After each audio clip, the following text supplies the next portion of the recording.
Research பண்ணுவாங்க, சில informations gather பண்ணுவாங்க.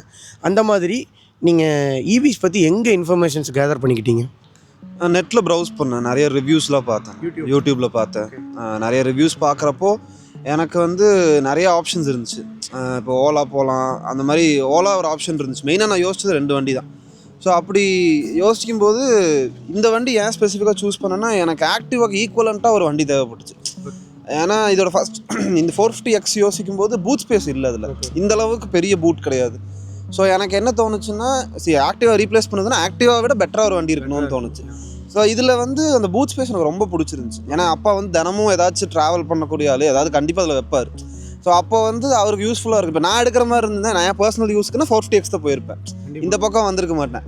ஆனால் அப்பாக்குங்கிறப்போ ஓகே, எனக்கு வந்து ஸ்பீடு கூட மேட்டர் இல்லை, எனக்கு பெட்டர் வந்து பூட் ஸ்பேஸ் இருக்கணும், நல்ல ஒரு ப்ராப்பராக ஒரு 100 கிலோமீட்டர் ரேஞ்ச் இருந்துச்சுன்னா போதும் அப்படின்னு தோணுச்சு.